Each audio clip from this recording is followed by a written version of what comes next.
procesal constitucional y nos acompaña muy buenamente el doctor Luis Roel Alba, quien es abogado por la Pontificia Universidad Católica del Perú, magíster en Derecho Constitucional por la Pontificia Universidad Católica del Perú también, máster en Derecho Constitucional por la Universidad Castilla-La Mancha de España, maestro en Gestión Pública por la Universidad San Martín de Porres, con diploma en Derechos Humanos y Derecho Internacional Humanitario por la American University Washington College of Law de los Estados Unidos de América, en su programa de estudios avanzados en Derechos Humanos y Derecho Internacional, con diploma también de especialización en Justicia Constitucional, Interpretación y Tutela de los Derechos Fundamentales por la Universidad de Castilla-La Mancha, director fundador de la revista Estado Constitucional, docente universitario, miembro de la Asociación Peruana de Derecho Constitucional, autor y coautor de diferentes, vamos a desactivar el audio, bien, de diferentes artículos de derecho constitucional, derecho procesal constitucional y derechos humanos, árbitro en diferentes centros de arbitraje, congresista de la República y segundo vicepresidente del Congreso de la República del Perú en el periodo 2020-2021, presidente de la Subcomisión de Acusaciones Constitucionales durante el periodo 2020. Estimado doctor, es un verdadero placer poder presentarlo, es un verdadero honor que usted pueda acompañarnos en la sesión de hoy. Reciba, por favor, el cordial saludo de nuestra directora académica, la doctora Minerva Córdoba, y de nuestro decano también, el doctor Raúl Canelo Rabanal. Bienvenido, estimado doctor, adelante con su ponencia. Muchas gracias, estimado doctor. Muchas gracias a todos los que están hoy día presentes en este diplomado, agradeciendo la oportunidad de estar acá frente a ustedes y de traer un tema que creo que hoy es más que fundamental en el Estado peruano por todas las situaciones que hemos visto en la televisión, en la crisis política que nos acompaña en los últimos días, semanas, meses. Y por qué no decir, tal vez incluso en los últimos años de nuestra república. Por ello mismo, creo que el proceso competencial debería ser un proceso donde se estudie más, donde se pueda propalar más su objetivo y su herramienta de pacificación constitucional que tiene en nuestro Estado. Hoy por hoy, considero que lo que hace el Colegio de Abogados de Lima con estos diplomados y que tratan dentro del mismo el proceso competencial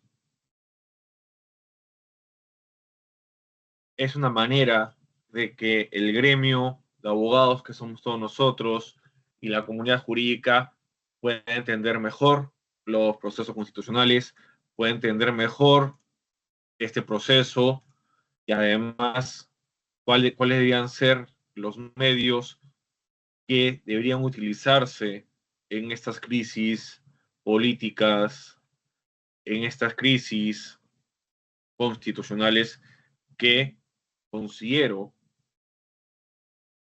son bastante recurrentes en la actualidad.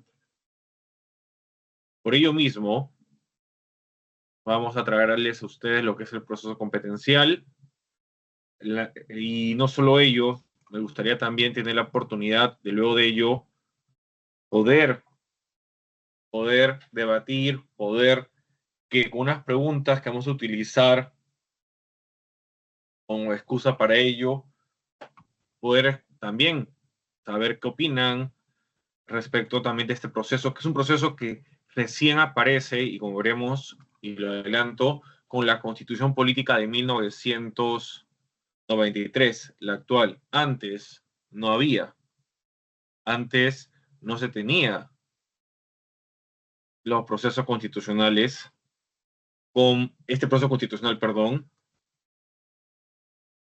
como un proceso dentro de las garantías constitucionales, garantías de nuestra Constitución.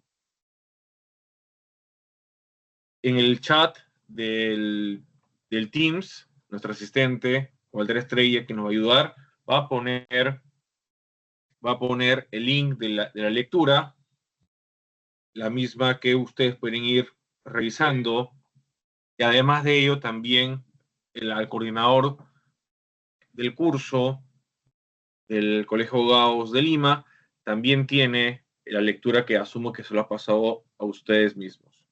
Por ello mismo, vamos a empezar sin demora ya con lo que es el proceso competencial, y tenemos que decir que el día de hoy lo que pretendemos es que ustedes conozcan las disposiciones aplicables al proceso competencial, conocer la tipología de conflicto de competencias y conocer la jurisprudencia del Tribunal Constitucional relevante a este proceso. Para empezar, y asumo que ustedes lo han visto antes, pero siempre es bueno recalcar, nosotros nos encontramos en la actualidad en nuestro estado, en un estado constitucional de derecho. ¿Y esto qué significa? Que se tiene como principio básico el principio de supremacía constitucional, el mismo que determina que la Constitución es la norma suprema del Estado y que la misma contiene normas materiales, que son los derechos constitucionales, y normas formales u orgánicas, que son los bienes y principios constitucionales, las competencias, funciones y atribuciones de los órganos del Estado reconocidos en la propia norma fundamental. Sobre el Estado constitucional de derecho que nos encontramos en nuestro Estado peruano, nuestro Tribunal Constitucional ha declarado lo siguiente: el tránsito del Estado legal de derecho al Estado constitucional de derecho supuso, entre otras cosas, abandonar la tesis según la cual la Constitución no era más que una mera norma política, esto es, una norma carente de contenido jurídico vinculante y compuesta únicamente por una serie de disposiciones orientadoras de la labor de los poderes públicos, para consolidar la doctrina conforme a la cual la Constitución es también una norma jurídica, es decir, una norma con contenido dispositivo capaz de vincular a todo poder público o privado y a la sociedad en su conjunto.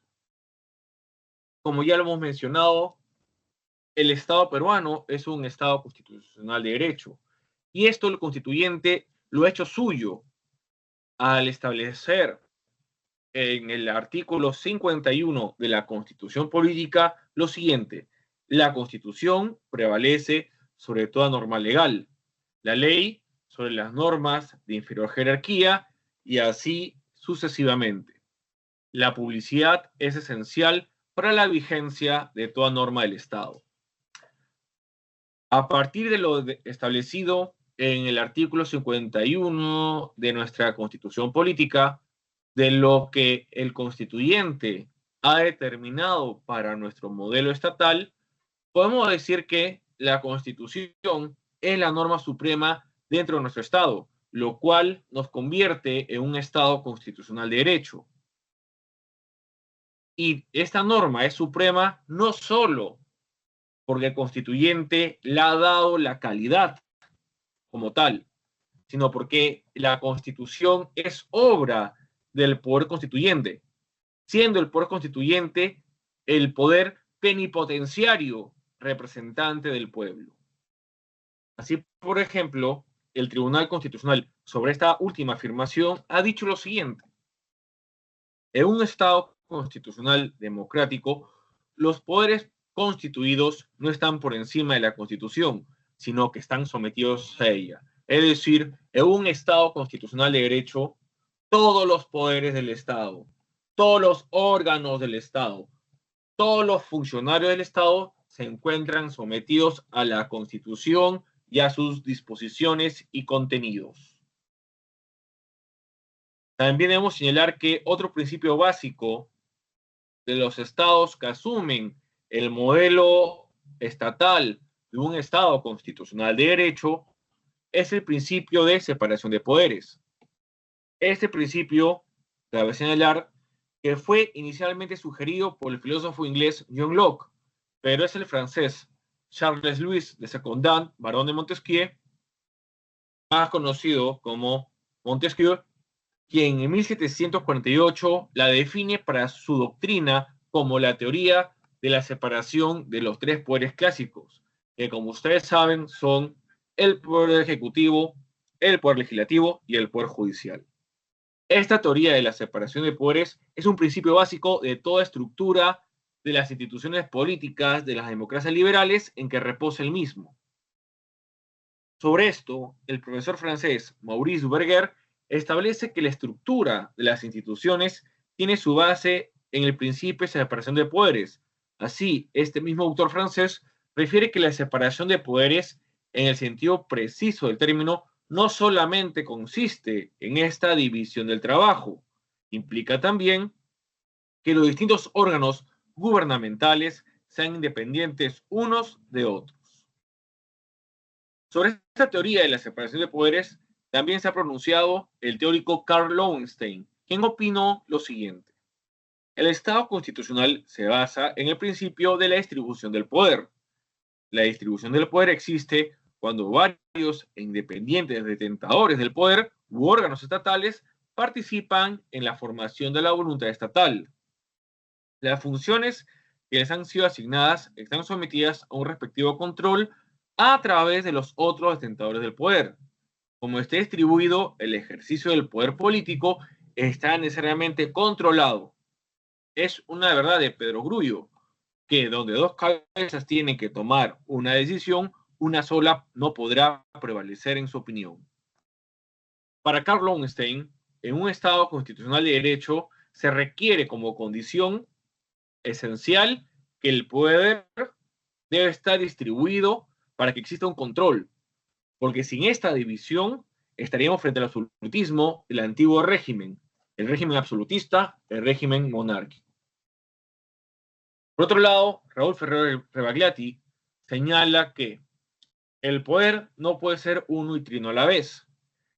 El concepto de un poder soberano que se descompone en tres sin dejar de ser uno resulta una abstracción metafísica. Lo que sucede es que se ha impuesto la conveniencia de que la voluntad de la nación esté representada por varios órganos, a fin de que estos se limiten y controlen recíprocamente. De esta verdad ha derivado la ficción de que existen varios poderes, cada uno de los cuales detenta un elemento de la soberanía, pese a lo cual esta permanece indivisible. El citado autor peruano hace una diferenciación importante, pues si bien la teoría de la separación de poderes plantea una división entre comillas, entre diferentes órganos del Estado, este poder es uno y se encuentra solamente representado en varios poderes por requerimiento de la voluntad del pueblo. ¿Cuál es ese único poder? Ya lo hemos mencionado, el poder constituyente. El único poder absoluto, el único poder extraordinario, el único poder soberano es el poder constituyente, porque es el poder constituyente el que crea el Estado, el que crea su estructura, el que reconoce derechos y los plasma en su obra, la Constitución. Y lo único que hace el poder constituyente es otorgarle a los poderes constituidos, poder legislativo, poder judicial, poder ejecutivo y órganos constitucionalmente autónomos, ser detentadores del poder a través de la asignación de funciones, de competencias y de atribuciones que están establecidas expresamente en la Constitución. Ahora bien, sobre la separación de poderes en la Constitución peruana, cabe precisar que en nuestro ordenamiento jurídico también se ha adoptado esta teoría de la separación de poderes como un principio fundamental para el Estado. Nuestra Constitución establece en su artículo 43 que el Estado es único e indivisible. Su gobierno es unitario, representativo y descentralizado y se organiza según el principio de la separación de poderes. Nuestro Tribunal Constitucional ha interpretado este artículo 43 de la siguiente manera. Dentro del marco del principio de división de poderes, se garantiza la independencia y autonomía de los órganos del Estado. Ello, sin embargo, no significa en modo alguno que dichos órganos actúan de manera aislada y como comportamientos estancos, sino que exige también el control y balance, check and balance, entre los órganos del Estado. Asimismo, el propio Tribunal Constitucional ha determinado además lo siguiente.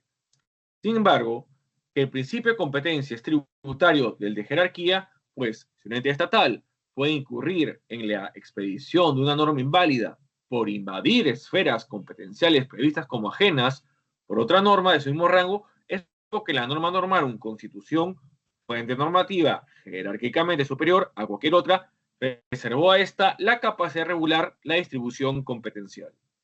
Y esto usualmente sucede, como ustedes pueden apreciar, cuando hay esta invasión de competencias entre los gobiernos nacional, gobiernos regionales y gobiernos locales. Y es que el Tribunal Constitucional llega a esta afirmación porque la norma jurídica suprema del Estado constitucional, nuestra constitución política, no solo divide los poderes nominalmente entre los diversos órganos del Estado, sino que lo hace funcionalmente, determinando con ello la estructura orgánica de nuestro Estado. En otra oportunidad, también nuestro Tribunal Constitucional dijo, el proconstituyente no puede ser desconocido por los poderes constituidos. Depende en buena medida de que la Constitución haya establecido sobre aquellos un sistema de limitaciones explícitas en su ejercicio y un adecuado sistema de control que asegure el cumplimiento de tales límites. La Constitución es producto del poder constituyente. Como tal, es la máxima expresión de la voluntad del pueblo. Como tal, los órganos que han sido creados en virtud de ella no pueden contravenir dicha voluntad, asumiendo funciones que no le han sido encomendadas o negando las que sí han sido otorgadas. De acá nace lo que se denomina el conflicto positivo y negativo de atribuciones y competencias, que lo veremos más adelante. De igual forma, debemos precisar que el artículo 43 de nuestra norma fundamental establece que el Estado peruano es unitario, pero descentralizado. Esto no significa que exista una incoherencia en la disposición constitucional.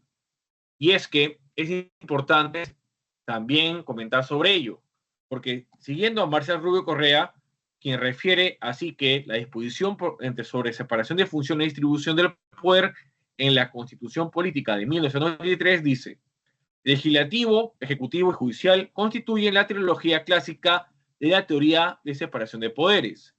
Y ya desde el propio Montesquieu se estableció una diferencia entre ellos. Los poderes políticos por función y composición, que son el legislativo y el ejecutivo, y el poder político por función, pero técnico por composición, que es el judicial.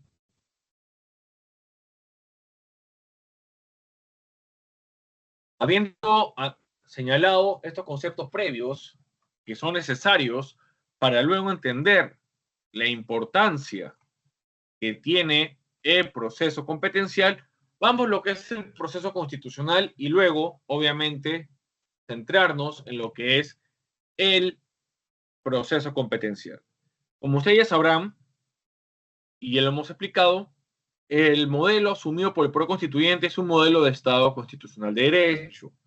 Este modelo exige que existan medios procesales específicos y extraordinarios que garanticen tanto la supremacía constitucional como los contenidos determinados en ella. Nuestra Constitución política determina que existen dos tipos de procesos constitucionales que han sido desarrollados en su momento por el Código Procesal Constitucional y actualmente por el nuevo Código Procesal Constitucional. Estos son los procesos de tutela de derechos constitucionales que buscan garantizar el contenido material o dogmático de la Constitución y los procesos de la protección de la supremacía constitucional, que buscan garantizar el contenido formal y orgánico de la Constitución.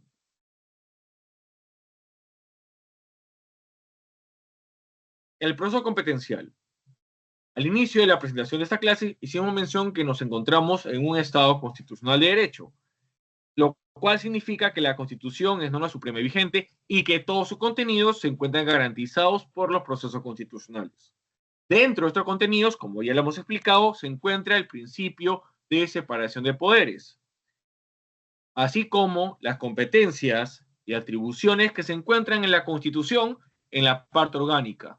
Todos estos contenidos, al encontrarse en la Constitución política, tienen que ser garantizados. Y para garantizar el principio de separación de poderes, para garantizar la parte orgánica de la Constitución que contiene las competencias, funciones y atribuciones de los órganos y poderes del Estado, está el proceso competencial. Efectivamente, dentro de los procesos constitucionales encargados de la protección de la supremacía constitucional está el proceso competencial, porque garantiza que se proteja la parte orgánica de la Constitución, se garantice la supremacía normativa de la parte orgánica de la Constitución y el buen funcionamiento del Estado. Algo que debemos recalcar: el proceso competencial no lo van a encontrar en el artículo 200 respecto de las garantías constitucionales. No, señor. Este se encuentra en el inciso 3 del artículo 202 de la Constitución Política. Este proceso constitucional tiene como finalidad resolver los conflictos competenciales surgidos entre los órganos del Estado y los órganos constitucionales. Este articulado encarga al Tribunal Constitucional la competencia jurisdiccional de resolver este tipo de proceso de manera exclusiva. De este modo, la Constitución, en este inciso 3 del artículo 200, establece taxativamente que corresponde al Tribunal Constitucional conocer los conflictos de competencia o de atribuciones asignadas por la Constitución conforme a ley. Como ustedes pueden apreciar, en relación a este proceso constitucional, y ya lo hemos mencionado, este no se encuentra en el artículo 200 con las otras garantías constitucionales.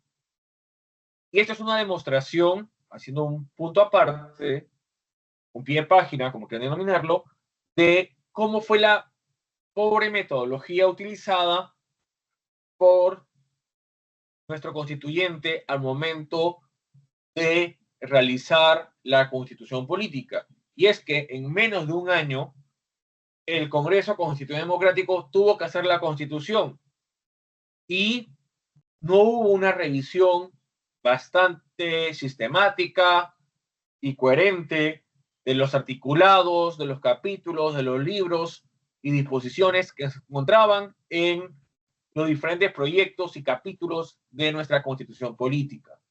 Por eso que al momento que se juntó todo y se aprobó en ese pleno del Congreso Constitucional Democrático, han habido diferentes falencias e incoherencias entre diferentes disposiciones, articulados y capítulos de la Constitución. Y uno de ellos es esto, que el proceso competencial, aun siendo una competencia del Tribunal Constitucional, no estuvo reconocido dentro del catálogo de las garantías constitucionales que establece y reconoce el artículo 200 de nuestra Constitución política.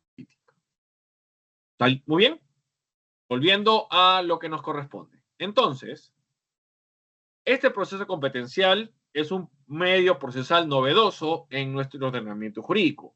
Y es que recién, como yo había mencionado al inicio de la clase, la parte introductoria, el tema recién aparece en nuestro ordenamiento jurídico con la Constitución Política de 1993. Sobre este tema, citamos a los juristas nacionales José Palomino Manchego, hoy decano de la Facultad de Derecho de la Universidad Nacional Mayor de San Marcos, y Harold Castillo Ventimilla, quienes han expuesto que el proceso competencial es incorporado por vez primera en nuestro ordenamiento jurídico por la Constitución de 1993 y está contemplado en el inciso 3 de su artículo 202.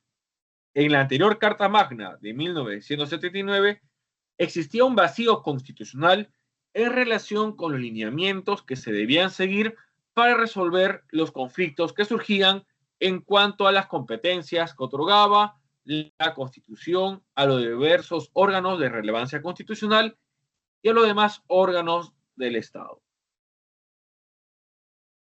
Sobre la finalidad del proceso competencial, podemos decir que su finalidad es la determinación de una competencia o una atribución cuando ésta se encuentre en discordia por dos o más órganos constitucionales. Sobre esto, nuestro Tribunal Constitucional ha determinado su finalidad de la siguiente manera. La determinación de una competencia o una atribución, con su articulación se persigue que el Tribunal Constitucional precise el poder, órgano o ente estatal a que corresponde la titularidad de las competencias o atribuciones objeto del conflicto. Desde luego, que no cualquier clase de afectación de competencias o atribuciones da lugar al proceso competencial. El artículo 110 del Código Procesal Constitucional precisa que la afectación ha de recaer sobre competencias o atribuciones asignadas por la Constitución o la ley orgánica. Se trata, por tanto, de la vindicatio de una potestas ius constitucional o cuando menos de la relevancia constitucional. En otra oportunidad, el propio Tribunal Constitucional precisó un poco más el alcance de la finalidad del proceso competencial, señalando lo siguiente.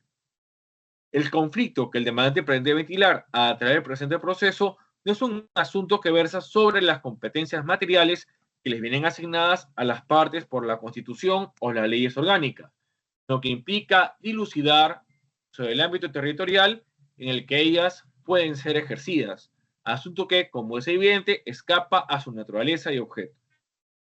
Así entonces, a partir de las interpretaciones expuestas del Tribunal Constitucional, podemos señalar y afirmar que el proceso competencial no solo se abocará a resolver conflictos por usurpación del ejercicio de función de atribuciones, sino que además podemos señalar que busca garantizar el buen funcionamiento del Estado.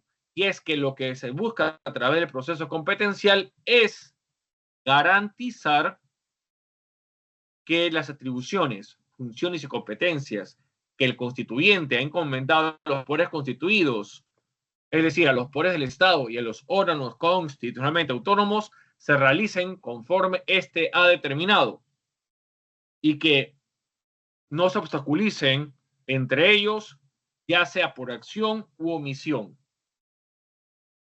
Ahora bien, el mismo constituyente que instauró este proceso competencial también instauró que el Tribunal Constitucional sea el órgano jurisdiccional encargado de resolver el conflicto de competencia o el proceso competencial de forma exclusiva y en instancia única. Sobre esto, el profesor Víctor Hugo Montoya Chávez ha expuesto lo siguiente. El Tribunal Constitucional se vuelve el custodio de las diversas divisiones de poderes deseadas por el constituyente y está habilitado, en caso de evidenciarse un ejercicio excesivo de la competencia, a declarar la nulidad de las disposiciones, resoluciones o actos que resulten lesivos de este principio. De igual forma, y relacionado a lo antes expuesto, García Pelayo explica: el Tribunal Constitucional incide en la dirección política del Estado, ya que su función es interpretar y aplicar con carácter supremo el derecho constitucional, es decir, un derecho de contenido político, al menos en el sentido de que establece los principios configuradores de la unidad política nacional, normativiza los valores en que ésta se sustenta, establece límites y directrices para la acción estatal y, a través de la institución de órganos, de la determinación de sus competencias y del sistema de relaciones entre ellos, regula la estructura y las funciones políticas del Estado. Legitimación y representación en el proceso competencial. El numeral 3 del artículo 202 de la Constitución Política no establece una determinación de personas u órganos legitimados para presentar una demanda de conflicto de competencias. Esta situación es diferente del artículo 203 de la misma Constitución, que sí determina qué personas se encuentran facultadas para interponer una demanda de inconstitucionalidad. Sobre este tema, Víctor Hugo Montoya Chávez expone lo siguiente. Si bien la Constitución no establece un catálogo explícito de legitimados activos, los titulares de los órganos afectados, gobierno central frente a gobiernos descentralizados, o estos últimos entre sí, o entre poderes del Estado u órganos constitucionales, son los únicos que pueden plantear las demandas, descartándose supuestos sui generis como los que se aprecian en derecho comparado, que habilitan dicha legitimación a integrantes específicos de una institución o que incluso permiten el juzgamiento a través de actos de magisterium gestio.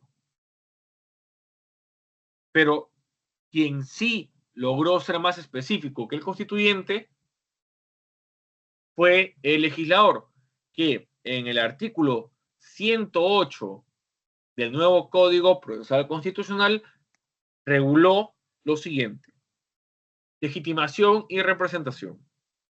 El Tribunal Constitucional conoce de los conflictos que se susciten sobre las competencias o atribuciones asignadas directamente por la Constitución o las leyes orgánicas, que delimiten los ámbitos propios de los poderes del Estado, los órganos constitucionales, los gobiernos regionales o municipales, y que opongan, 1,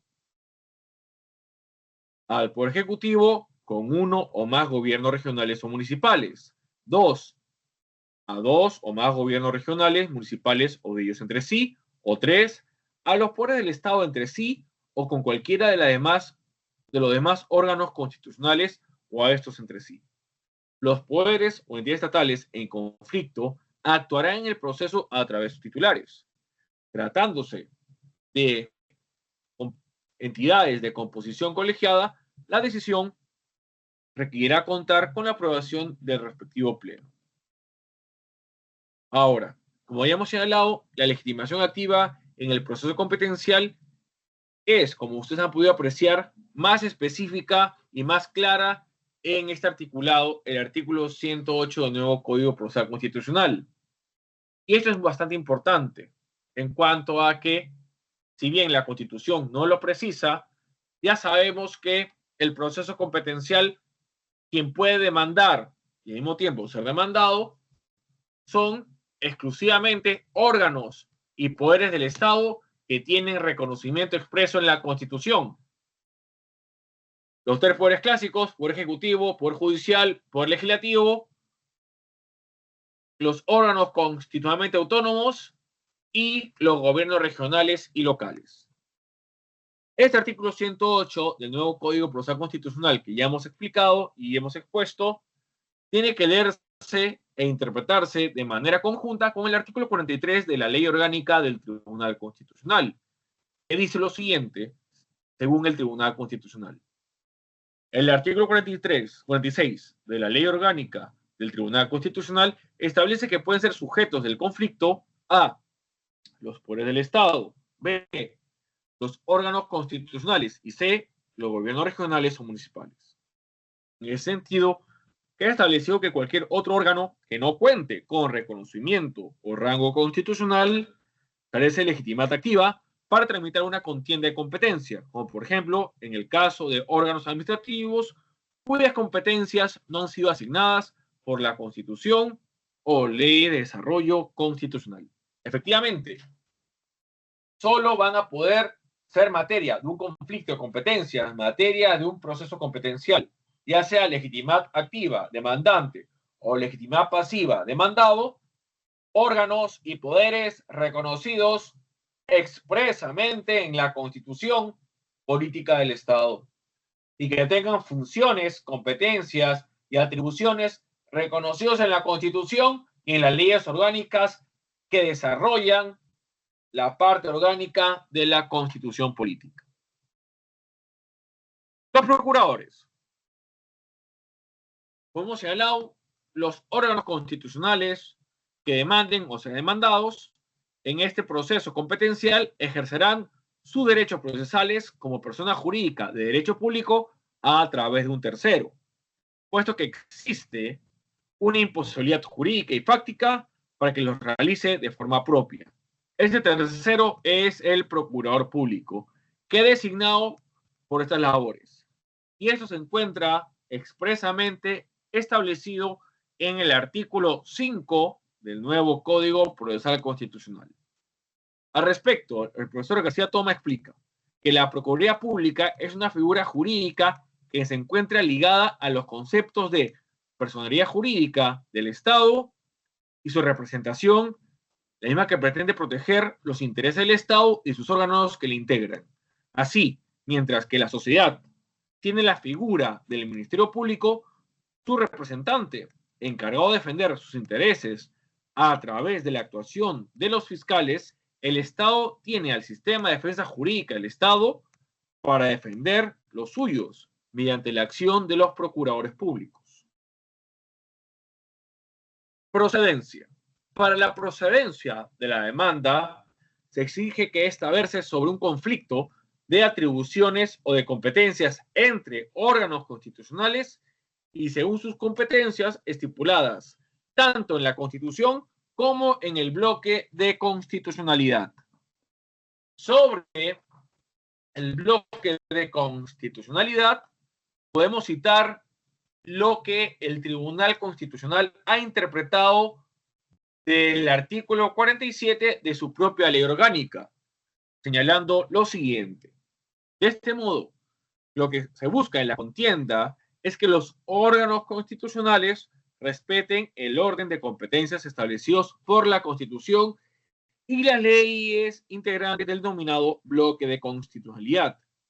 Caso contrario, se correría el riesgo de efectuar un análisis basado en disposiciones recogidas en puras leyes ordinarias, convirtiendo al Supremo Intérprete Constitucional en un guardián de la legalidad antes que de la constitucionalidad de las normas. Lo que dice el Tribunal Constitucional es de que para que proceda el proceso competencial, lo que tiene que estar en entredicho, lo que tiene que estar en debate, son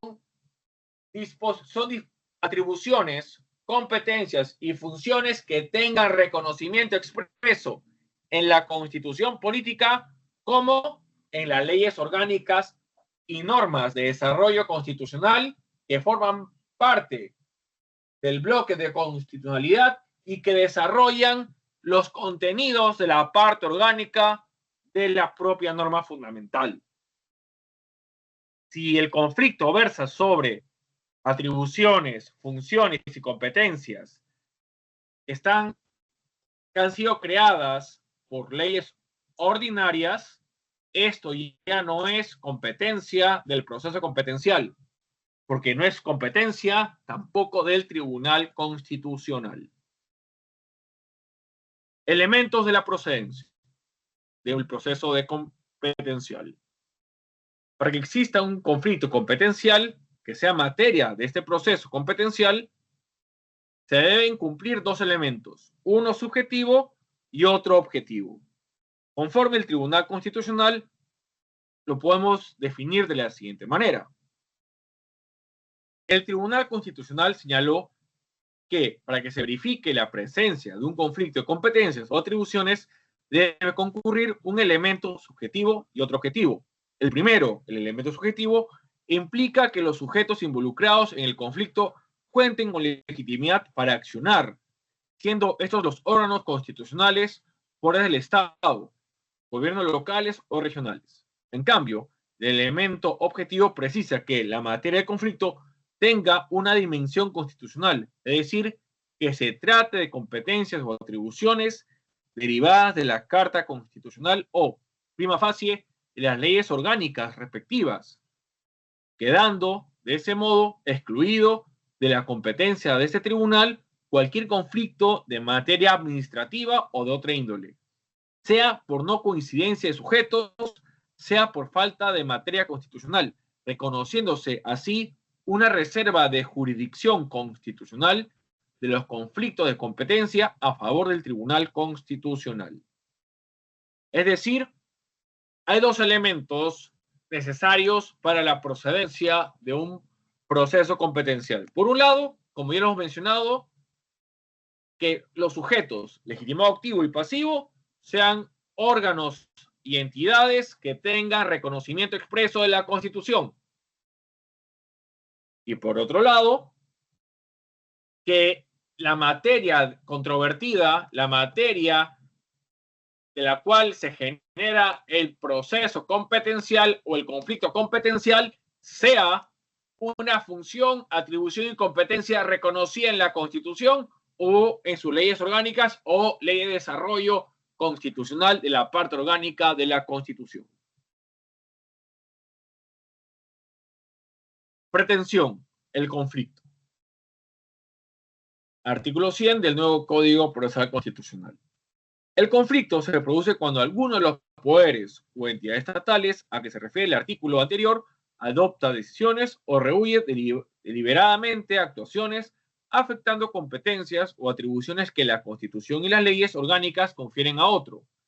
El conflicto versare sobre una competencia o atribución expresada en una norma con rango de ley, el tribunal declara que la vía adecuada es el proceso de inconstitucionalidad. Para entender la pretensión, que es el conflicto competencial, que es el objeto de este proceso constitucional, es preciso primero entender qué es conflicto. Ángel Gómez Montoro explica: el conflicto de atribuciones entre poderes puede surgir también por el hecho de que un poder, sin invadir la esfera de competencias de otro poder, por el modo ilegítimo en que obra en la esfera de sus competencias, turbe su actividad y le impide desarrollar en todo o en parte la actividad que le compete. También sobre ese extremo, el Tribunal Constitucional ha dicho lo siguiente: el conflicto se identifica como un contraste entre dos o más órganos surgidos al afirmar o negar estos recíprocamente su competencia para actuar sobre una determinada materia y cuya resolución corresponde a un ente superior. El conflicto se define como un tipo de controversia jurídica que se distingue de las demás, tanto por los sujetos, son autoridades dotadas de poderes públicos, como por el objeto, que es la competencia para realizar un determinado acto. Como bien señala el Tribunal Constitucional y Ángel Gómez Montoro, el conflicto, para que sea tal, tiene que haber un obstáculo, tiene que haber una afectación del ejercicio de una competencia, de una atribución, de una función que le ha sido encomendada a un órgano del Estado por parte del constituyente. Y esto es importante porque solo con el entendiendo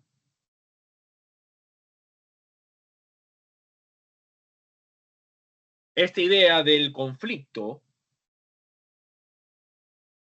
podemos entender que puede ser un conflicto de realización recíproca de una misma función, lo cual será, como veremos más adelante, el conflicto activo o positivo. O también cuando dos entes decidan no realizar la competencia, lo cual será un conflicto negativo de funciones.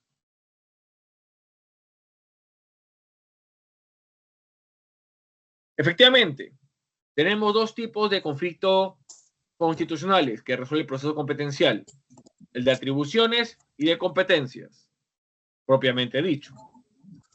Por favor, apaguen el micrófono. Walter, apaga el micrófono de quien esté utilizándolo sin permiso. Muchas gracias. Por favor, apaga el micrófono.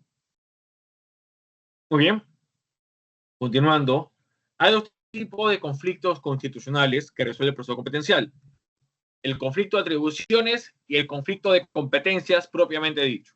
Sobre esto, el Tribunal Constitucional ha dicho lo siguiente: además de constatar la existencia de algún tipo de controversias de competencias o atribuciones, es necesario verificar que ellas gocen de reconocimiento constitucional a lo cual deberá tomarse en cuenta el bloque de constitucionalidad a que se refieren los artículos 46 y 47 de la Ley Orgánica del Tribunal Constitucional, concordantes con el artículo 22.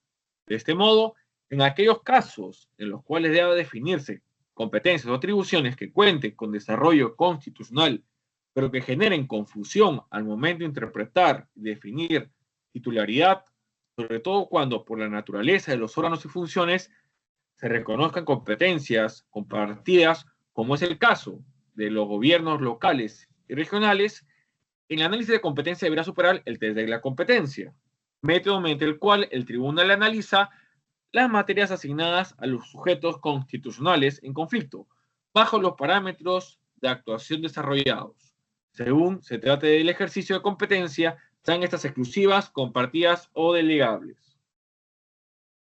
La diferencia entre competencias y atribuciones. El Tribunal Constitucional, a través de su jurisprudencia, ha diferenciado entre conflicto de competencias y conflicto de atribuciones.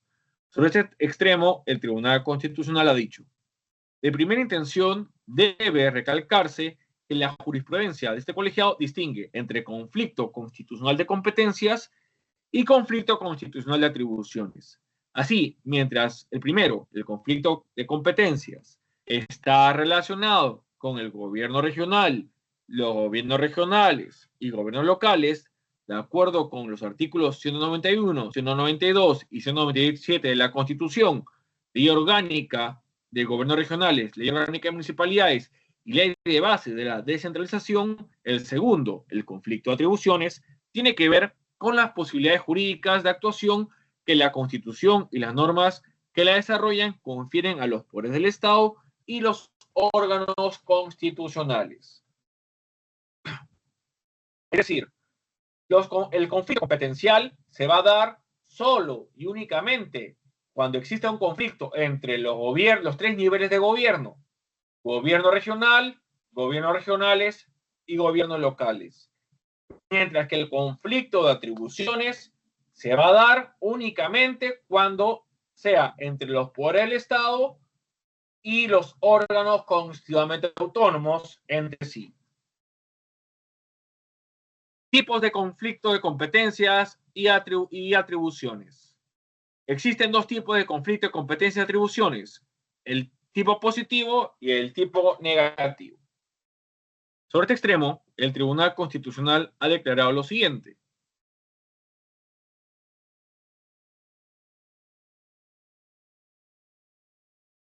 en el presente caso no existe propiamente un conflicto de competencia, porque no se trata ni de un supuesto en el que dos órganos constitucionales se consideran competentes para ejercer una misma función, conflicto positivo, ni tampoco de uno en el que ambos se consideren competentes para tales efectos, conflicto negativo.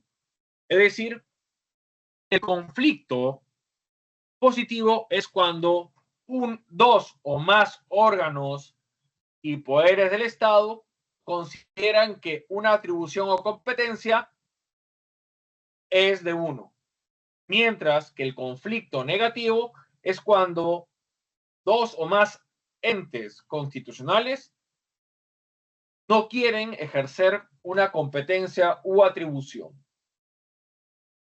En un caso es por acción de que varios quieren realizar una misma función y una única función, mientras que en el conflicto negativo esa función nadie la quiere realizar. Y para determinar quién debe ejercerla, el árbitro es el Tribunal Constitucional.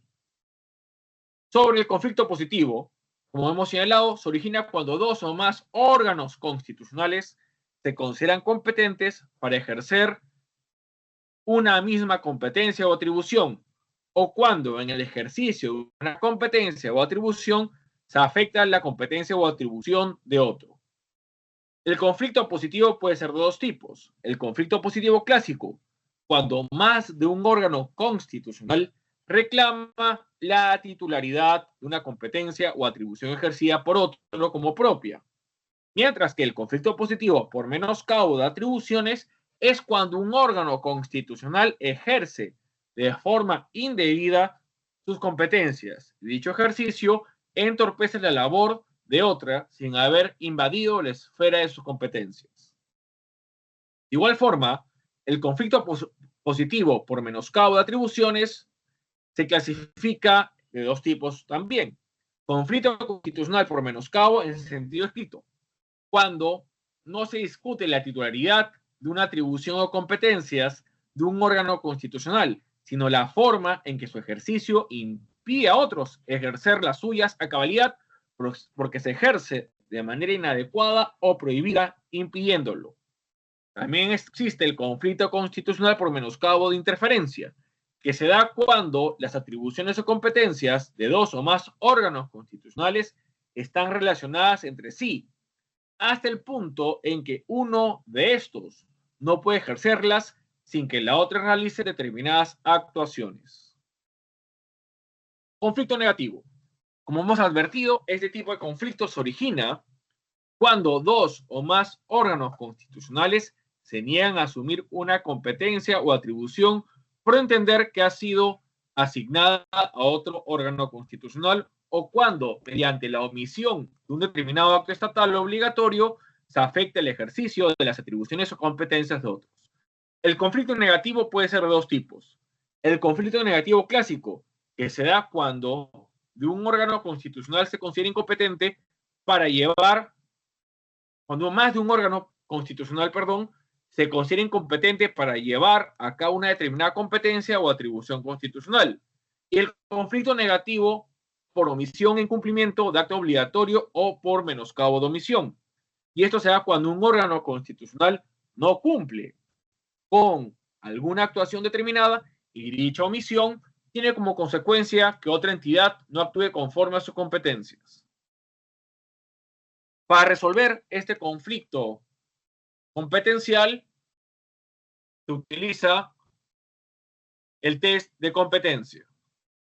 El test de competencia es una herramienta que ha sido creada por el Tribunal Constitucional, no se encuentra en la Constitución, tampoco se encuentra en el nuevo Código Procesal Constitucional, ni en su antecesor, el Código Procesal Constitucional, y este test es utilizado por el Tribunal Constitucional para poder determinar las competencias controvertidas. Y como ustedes pueden apreciar, el test competencial va a ser utilizado ¿para qué conflictos? Para conflictos entre los tres niveles de gobierno: gobierno nacional, gobierno regional y gobiernos locales. Es decir, el test de competencia se va a utilizar solo para los conflictos de competencia en sentido estricto y cuando las partes del conflicto sean alguno de los tres niveles de gobierno: gobierno nacional, gobierno regional y gobierno local. En el test de competencia se hacen dos análisis. Primero, se realiza el examen del principio de unidad, donde se analiza que cada nivel de gobierno nacional, gobierno regional y gobierno local, a través de su actuación, tiene la obligación de colaborar con los demás y contribuir con el proceso de descentralización. Esto siguiendo el principio de descentralización que establece el artículo 43 de la Constitución Política. Luego, se ejerce el examen de competencia o el principio de competencia en sentido estricto, en donde el Tribunal Constitucional va a analizar si las acciones u omisiones son competencias constitucionales contenidas en la Constitución Política y en el bloque de constitucionalidad. Para ello, el Tribunal Constitucional va a utilizar la Constitución Política, la Ley Orgánica de Gobiernos Regionales, la Ley Orgánica de Municipalidades y la Ley de Bases de la Descentralización, que tiene la calidad de ley orgánica porque es una ley de desarrollo constitucional que regula y amplía los alcances del artículo 43 de la Constitución. Y con este análisis de esta normativa, el Tribunal Constitucional va a determinar y delimitar a qué gobierno, a qué nivel de gobierno regional, local e inclusive nacional le compete la competencia controvertida. Medidas cautelares. En el proceso competencial también se proceden las medidas cautelares. Estas se encuentran reguladas en el artículo 110 del nuevo Código Procesal Constitucional, que determina lo siguiente. El demandante puede solicitar al tribunal la suspensión de la disposición, resolución o acto objeto de conflicto. En todo o en parte, el tribunal concede la medida cautelar, que debe estar fundamentada en la verosimilitud de la afectación competencial invocada, en el peligro de la demora, en la adecuación de la pretensión y en el principio de reversibilidad. Cuando se promueva un conflicto constitucional con motivo de una disposición, resolución o acto cuya impugnación estuviese pendiente ante cualquier juez o tribunal, este podrá suspender el procedimiento hasta la resolución del Tribunal Constitucional. La aprobación de la medida cautelar requiere el voto de 4 votos conformes. En caso de empate, el presidente del Tribunal Constitucional tiene el voto decisorio.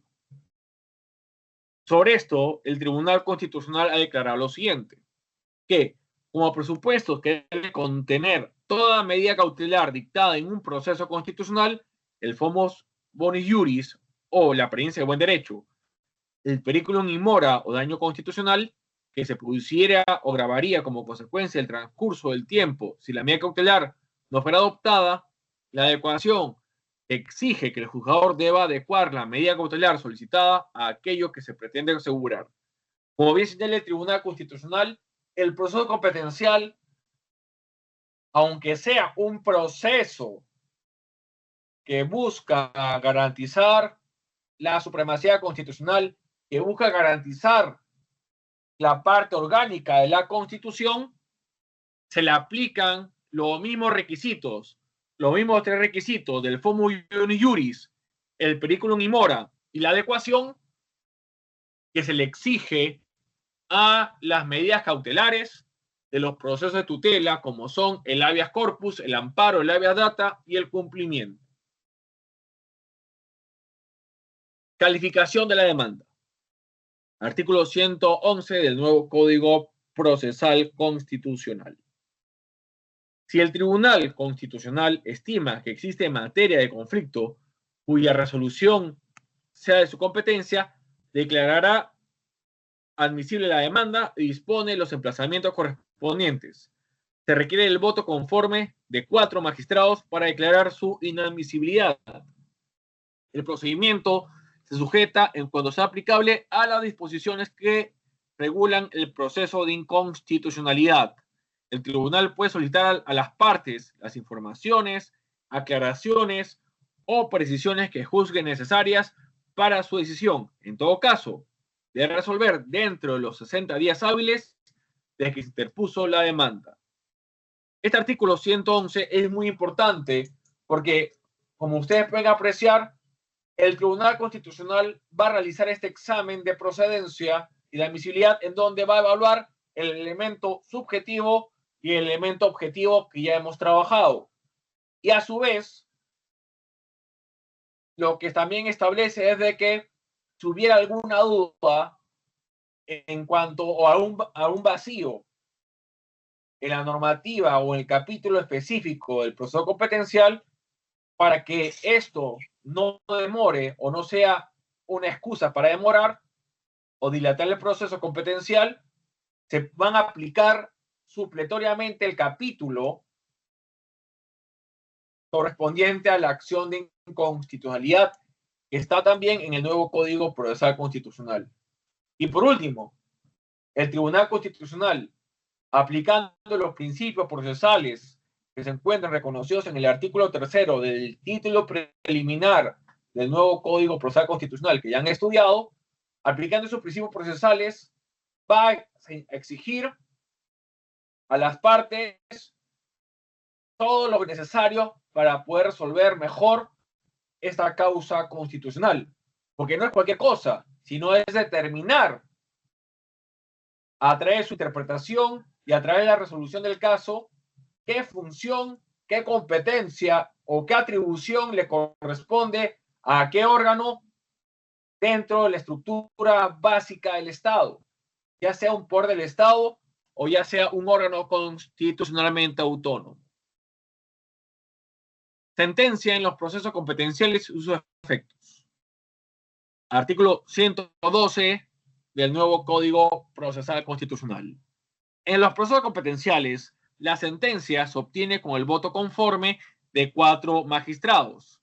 En caso de empate, el presidente del Tribunal Constitucional tiene voto decisorio. De no llegarse al número de votos exigidos, se tendrá por infundada la demanda. La sentencia del tribunal vincula a los poderes públicos y tiene plenos efectos frente a todos. Determina los poderes o entes estatales a que corresponden las competencias o atribuciones controvertidas y anula las disposiciones, resoluciones o actos viciados de incompetencia. Asimismo, resuelve en su acto lo que procediere sobre las situaciones jurídicas producidas sobre la base de tales actos administrativos. Cuando se hubiera promovido conflicto negativo de competencias o atribuciones, la sentencia, además de determinar su titularidad, puede señalar en su caso un plazo dentro del cual el poder del Estado o ente estatal de que se trate debe ejercerlas.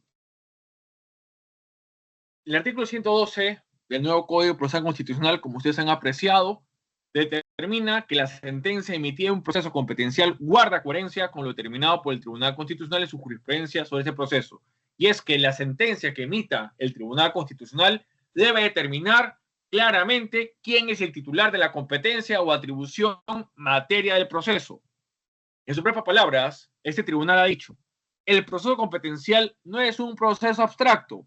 Su objeto no es determinar la titularidad de una competencia o atribución con presidencia de la existencia de una conducta, un acto o una omisión, en concreto ser el elemento desencadenante del conflicto interórganos. Muy bien, esto es lo que es la parte teórica del proceso competencial y quiero, como había adelantado, entrar a las preguntas de debate, para lo cual ya le hemos dado la lectura de José Paulino Manchego y Jalo Castillo Ventimilla. Estas son las preguntas. ¿Es el proceso competencial un mecanismo adecuado para resolver conflictos entre poderes del Estado o puede convertirse en una herramienta para anular sentencias judiciales y afectar la seguridad jurídica? Más aún, sabiendo los últimos conflictos competenciales que se han originado en nuestro Estado y que ha resuelto el Tribunal Constitucional. Luego, ¿hasta qué punto el Tribunal Constitucional puede intervenir en las decisiones del Poder Judicial sin vulnerar el principio de separación de poderes? Muy bien. Estas son las dos preguntas. La lectura es la que ustedes ya tienen en su link, en el chat. Y vamos a dejar, aprovechando que tenemos el break, unos 30 minutos para que lo revisen y luego vamos a generar el debate. Vamos a tomar, vamos a preguntar primero voluntarios y luego la dedocracia. Es decir, vamos a preguntar al azar a alguno de ustedes. Entonces, son las 7:15, 7:45. Vamos a empezar con el debate de estas dos preguntas. Muy bien. Y además de ello, si hay preguntas sobre el tema para profundizar, también son bienvenidas. Volvemos en 30 minutos. Muy bien, los que quieren ir participando, levanten la mano. Voluntarios. Como ustedes saben, al final de este diplomado hay examen, hay evaluación, entonces les garantizo que si hay buena participación, estas preguntas las volvemos material de la evaluación para que ya por lo menos tengan estas preguntas más que revisadas. Entonces, vamos a empezar, por favor. Vayan dando las manos, por favor, para que y resolviendo estas dos preguntas, material de la lectura del profesor José Paulino Manchego y Harold Castillo Vintimilla sobre el proceso competencial, que es el tema que hemos tratado el día de hoy. Muy bien, vamos a darles unos minutos más. Si no, como se dice, ¿no? Que si no le responden ahora, las tendrán que responder en el examen que, como ya me han advertido en el Colegio de Abogados de Lima, se va a tomar al final del diplomado. Entonces, mejor tenerlos acá ahora presente y les sale mucho más beneficioso tenerlas fijas, como se dice, para el examen, en este caso. Hay que participar, la de la mano. Si tienen dudas, también bienvenidas las dudas para empezar también justamente a trabajarlo. Obviamente las dudas son diferentes a las preguntas que tenemos acá, porque obviamente las preguntas de acá es para que podamos trabajarlo, vamos a debatirlo, y si no, como ya lo he mencionado, tendrá que ser materia de la evaluación final. ¿Comentarios? ¿Dudas? Estoy Si no, tratando de levantar la mano. Proceda, por favor. Julio Olivares. Pido disculpas porque estoy buenas noches. Pido disculpas porque estoy con teléfono y no he podido... No hay problema, no, más bien agradezco el esfuerzo. Venga. No me ha sido muy cómodo leer el documento y no lo he terminado de leer. Sin embargo, leí hasta que comienza el punto 4 del documento y creo que hasta ahí es bastante claro el paper en el sentido en que se siguen los procesos que ya están previstos para que el Tribunal Constitucional intervenga en una decisión del Poder Judicial. Lo veo todo bien y siempre y cuando no se meta ningún matiz político en el asunto, ¿no? Hasta ahí lo veo todo bien. Por consiguiente, en mi opinión, siguiendo ese criterio, el Tribunal Constitucional puede intervenir en la decisión del Poder Judicial. Lo que me preocupa es que como el derecho está vivo a través del Tribunal Constitucional, de que se puedan seguir creando condiciones que no estén vigentes por no ser sentencias que existan para el momento en que el Poder Judicial tome una decisión. En ese caso sí me parece que podría haber un poco de inseguridad jurídica con respecto a lo que es la cosa juzgada. Sin embargo, en lo que son sentencias ya existentes, el Poder Judicial no debería bajo ningún concepto ignorarlas. Ahí en ese caso sí creo que habría problemas, ¿no? Si las ignora. Y ahí sí tiene toda la potestad el que vaya a generar el proceso ante el Tribunal Constitucional de que esa cosa juzgada pueda revertirse. De que va a generar problemas, obvio, lo genera porque va a echar para atrás una serie de decisiones que probablemente estaban apegadas a esa cosa juzgada. Entonces, resumiendo, porque no es un tema tan simple de tratar, ¿no? Porque tenemos dos cabezas decidiendo sobre temas muy similares, ¿no? Mientras se sigan las sentencias que ya existen, no veo conflicto. El conflicto lo veo es cuando el Tribunal Constitucional genere nuevas sentencias vinculantes que no eran conocidas para ese momento por el Poder Judicial bajo las premisas con las cuales tomó su decisión de la cosa juzgada. No sé si hasta ahí puedo haberme expresado adecuadamente. Está muy bueno la participación, Julio, y excelente. ¿Alguien más quiera participar? Bienvenidos los que quieran participar. Si tienen problemas, como dice Julio, para levantar la mano, me avisa y listo. Tenemos a Rocío Condori. Rocío, ¿qué respondes tú? Sí, muy buenas noches.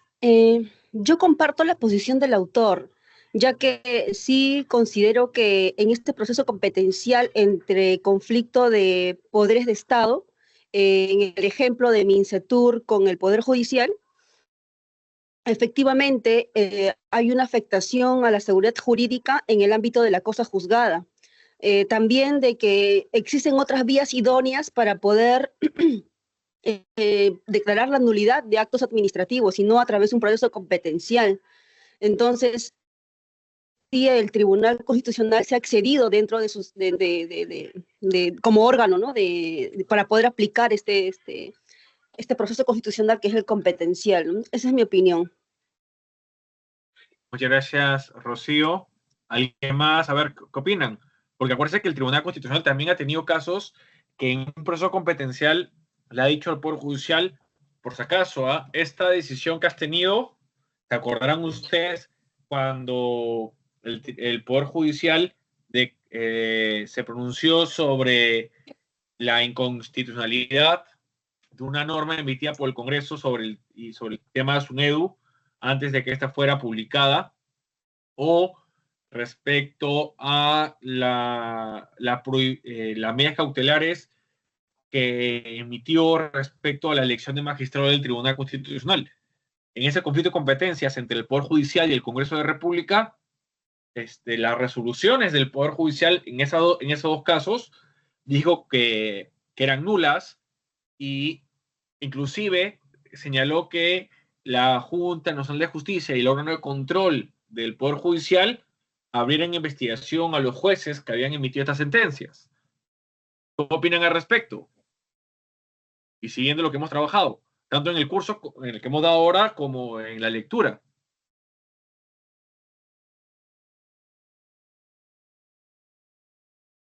¿Qué opinan al respecto? Rocío, ¿nuevamente quieres participar? Porque tienes la mano levantada. Muy bien. ¿Qué opinan?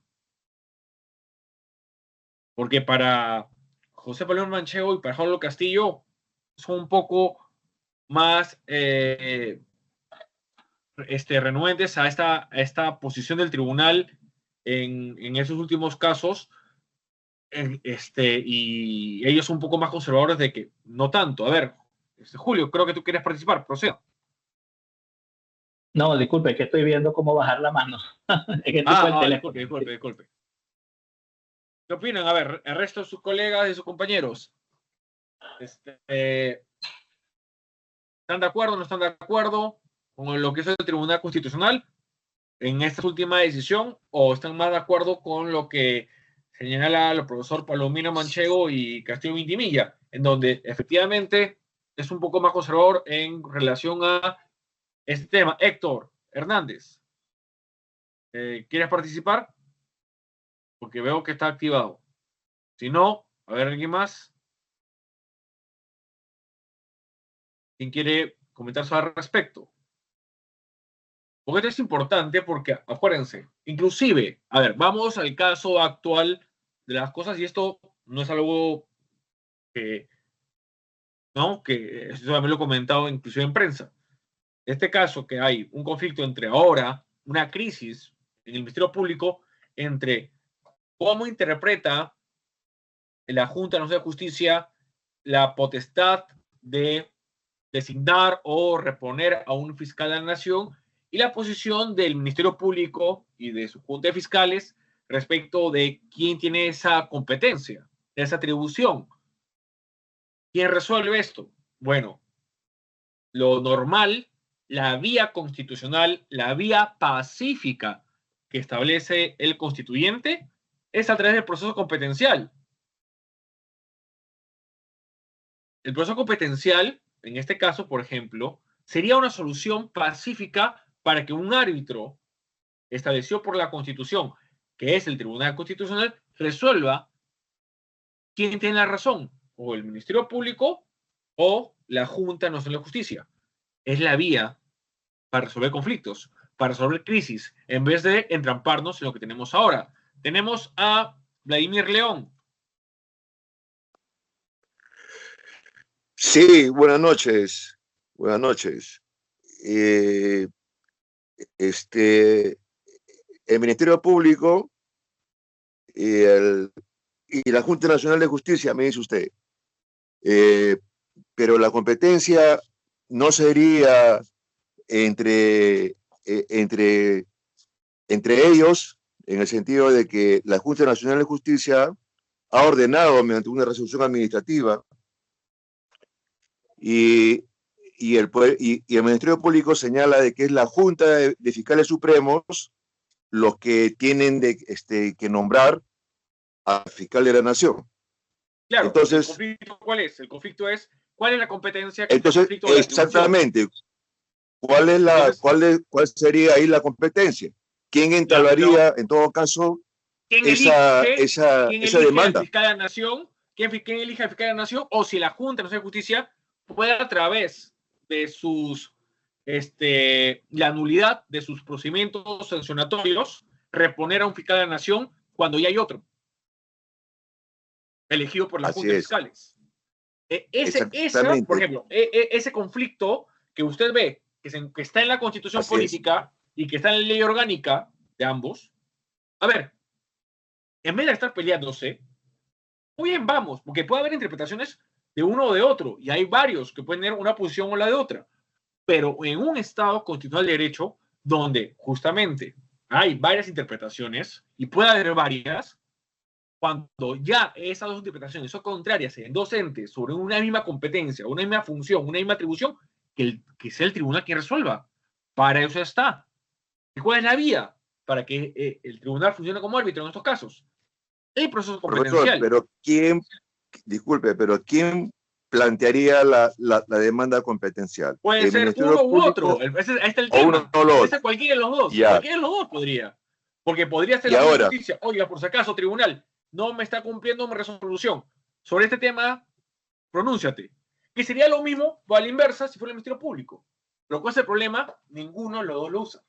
Por eso yo decía al inicio de la clase, un medio que es tan importante para un Estado constitucional de derecho, para buscar la paz cuando hay esta crisis, cuando hay estos conflictos, y no se le da la importancia. profesor, aparte de lo que Doctor. usted está, perdón, para terminar, el plazo para, no, en una situación tan incierta, ¿cuánto demoraría todo este proceso? Entonces, Lo que hace el nuevo ¿valdría la Código Procesal pena Constitucional, verdaderamente? sí, claro que sí, porque la idea de este Tribunal Constitucional, la idea del Tribunal Constitucional de que interprete, no solo es para resolver el caso en concreto, que ese es el objetivo primigenio, sino también para que en futuros casos ya tengamos la respuesta. ¿Quién nos dice, quién no nos asegura que más adelante no aparezcan estos nuevos casos? O aparezcan estas situaciones más adelante. Claro.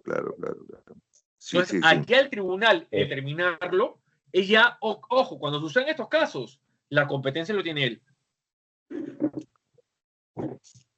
Y, ojo, el Tribunal Constitucional, en base a su autonomía que tiene, puede también establecer, muy bien, ingresó la demanda, vamos a darle prioridad.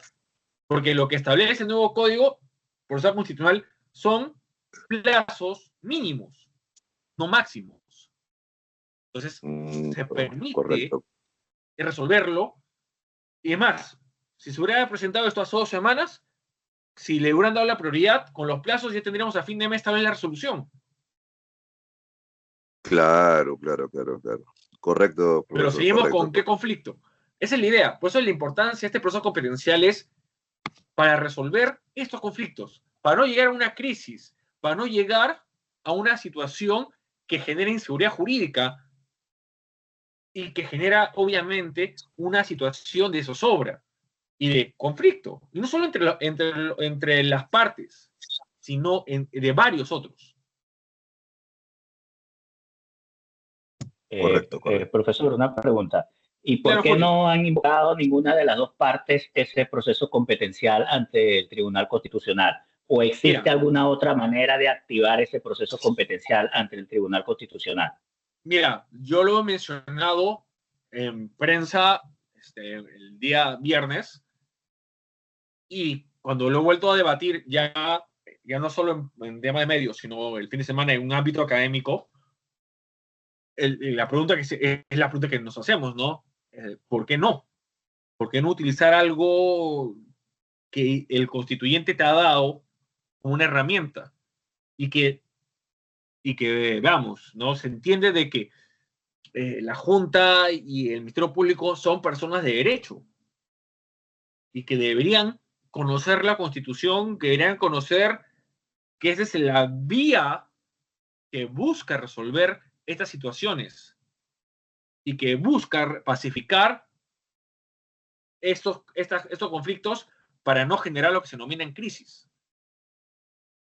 Lamentablemente, no sé si es desconocimiento, espero que no, porque si no, a los que representan y forman parte de estas dos instituciones estarían bastante mal, ¿no? Creo yo.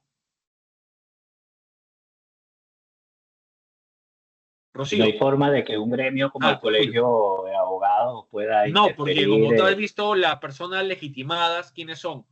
Los que, ya sea por acción u omisión, se encuentran involucrados y solo pueden ser órganos que están reconocidos constitucionalmente como parte de la estructura básica del Estado. Doctor.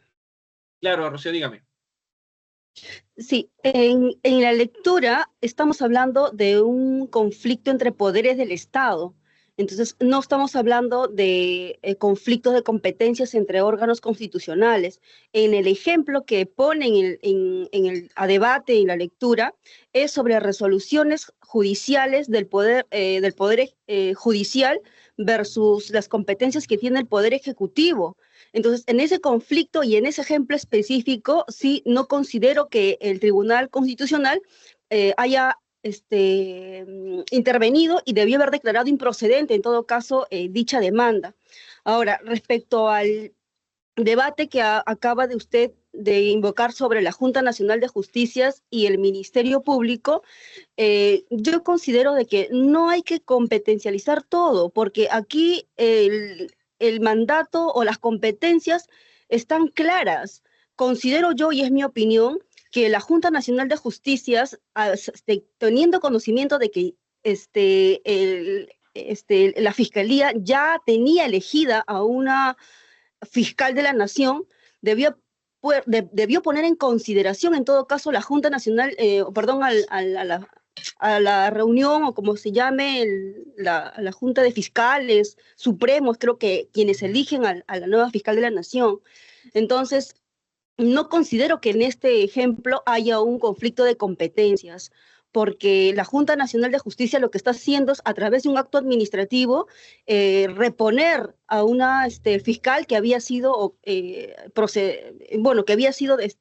procesada, ¿no?, en un proceso administrativo. Entonces, por ahí como que deberían, más bien, dentro del marco legal, la Junta Nacional de Fiscales, la Junta Nacional de Fiscales, poner a disposición, en todo caso, esta reposición para que los fiscales supremos tomaran una decisión, ya que son ellos, por competencia constitucional, quienes eligen a la nueva fiscal de la Nación. Entonces, por ahí un claro, poquito... ojo, yo coincido contigo, Rocío, sobre eso, y más, también lo he dicho en prensa, coincido con lo que tú mencionas, que siguiendo la ley orgánica y la Constitución, la ley orgánica del Ministerio Público y la Constitución, la Junta de Fiscales Supremos, titulares, los que designan a cada nación. Pero cuando ya tienes una situación en donde no se ponen de acuerdo y ya empiezan a aparecer otros actores, como por ejemplo ayer creo el Ministerio Interior, o sea, el Gobierno Nacional, y van a ir apareciendo otros, ¿no? El Congreso de la República, ya generas una crisis tal que, bueno, si ya no se ponen de acuerdo y ya empiezan a tomar bandos, a formarse bandos, bueno, ya, tribunal, resuelve tú. Por eso digo, el Tribunal Constitucional ya lo ha aceptado, y es más, recomiendo revisar, claro, más adelante, hay una sentencia del Tribunal Constitucional que desarrolla el contenido, y luego lo desarrolla en otras, ya de manera continuada, el contenido del principio de separación de poderes. El contenido constitucional del principio de separación de poderes, y lo establece en 4 principios. Primer principio, el principio de separación de poderes en sentido estricto.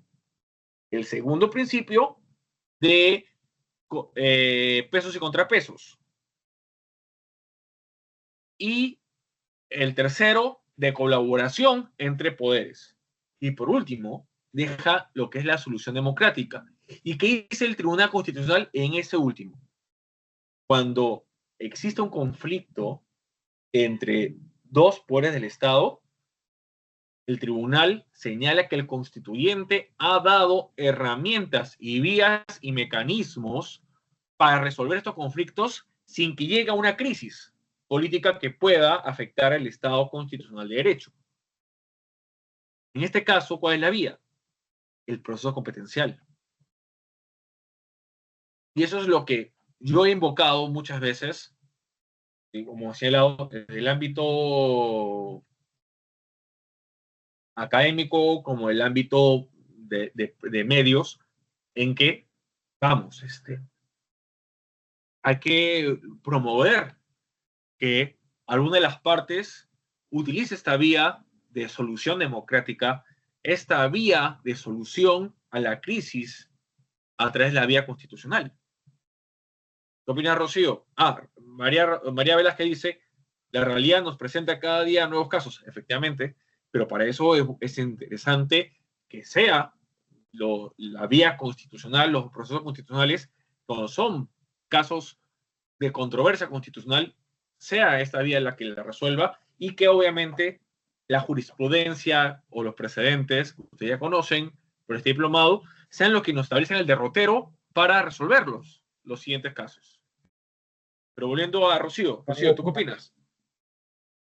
Y luego, Buenas noches. Amado Benco. A ver, tenemos... Bueno, Rocío ya no va a participar. Entonces, Amado Benco, por favor, ¿qué opina usted? Doctor Roel, gusto saludarlo, felicitarlo por la presentación de esta noche, un tema no solamente de relevancia jurídica, sino también evidentemente política, por tratarse de las competencias que atañen a un órgano jurídico político, ¿no? Como es el Tribunal Constitucional. La lectura que nos ha sugerido, en la que el doctor Palomino Manchego hace un análisis sumamente interesante, a partir de casos concretos y llega a una conclusión en realidad difícil de refutar, ¿no? Sobre la transgresión, digamos, de normas inclusive de rango internacional por parte del Tribunal Constitucional cuando termina, digamos, lejos de garantizar la independencia de poderes o de la autonomía con la que cuentan instituciones como el Poder Judicial, por ejemplo, como órgano constitucionalmente autónomo, invadiendo no invadiendo, sino transgrediendo garantías constitucionales, ¿no? Y derechos fundamentales que están amparados inclusive a nivel de derechos a la defensa o garantías del debido proceso, insisto nuevamente, por normas de carácter internacional, ¿no? Apreciado doctor, yo en lo personal, a partir de los últimos acontecimios, por ejemplo, en los que en los que ha intervenido el Tribunal Constitucional, ¿no? En casos precisamente competenciales, lo que veo es que el problema no está en el recurso, ¿no? Para mí el proceso competencial me parece absolutamente necesario, ¿no? Y debería, pienso, operar de manera excepcional, ¿no? En algunos casos en los que efectivamente, por desconocimiento de la esencia misma de las normas que establecen las atribuciones o las competencias de algunos órganos constitucionales, algunos magistrados o representantes de estos órganos pueden eventualmente confundir funciones, atribuirse funciones que no las tienen, invadir fueros institucionales ajenos, y creo que sí, es importante la intervención del Tribunal Constitucional, pero los casos que han sido materia de análisis y los casos a los que estamos asistiendo, es más, o sea, hipotéticamente por un momento me pongo en el escenario que se discute ahora en clase, ¿no? Que este tema de la Fiscalía de la Nación o de la Junta de Fiscales Supremos con la Junta Nacional de Justicia pudiera llegar al TC, ¿no? Impulsado por las partes legitimadas precisamente, ¿no? O sea, no es difícil saber, estimado doctor Roel, y no sé si comparte conmigo esta conclusión que hago, pero no es difícil saber cuál va a ser el resultado en el TC, por el perfil político que tiene el TC, ¿no?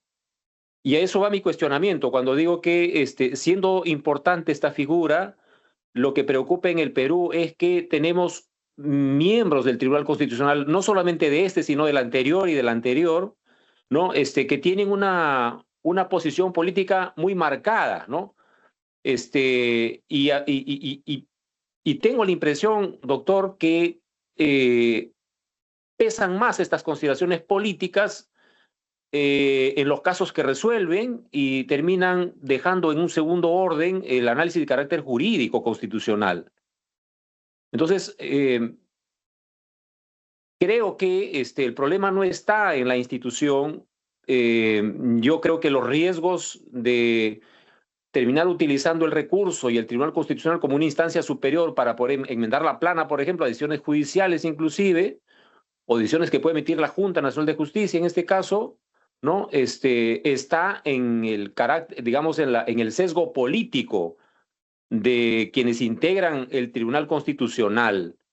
Y con eso termino la reflexión. No solamente en el Tribunal Constitucional, en la Junta de Fiscales Supremos, en la Corte Suprema de la República. De un tiempo a esta parte, los sesgos políticos de quienes deben interpretar y aplicar la Constitución y la ley y los tratados internacionales es marcadamente notorio, ¿no?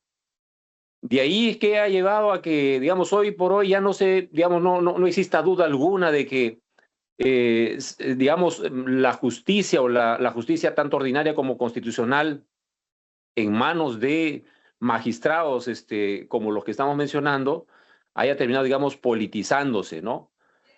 Entonces, ese creo que es el peor riesgo que existe, ¿no? Cuando la ideología política, la postura política termina ocupando un lugar privilegiado, superlativo en las decisiones de carácter jurisdiccional. Y entonces el problema no solamente está en el Tribunal Constitucional, sino también está en la Junta Nacional de Justicia y está en el Poder Judicial a nivel de la Corte Suprema y está en la Junta de Fiscales Supremos, ¿no? Un sesgo que debería existir y solo existir, digamos, en el fuero político por naturaleza, que es el Congreso de la República. Gracias. Muchas gracias por lo señalado, estimado Benco. Efectivamente, ¿no? Yo creo que, a ver, primero, para que haya sentencia, tiene que haber 4 votos del Tribunal Constitucional. Entonces, por ahí podrías, puede ser para uno o para el otro.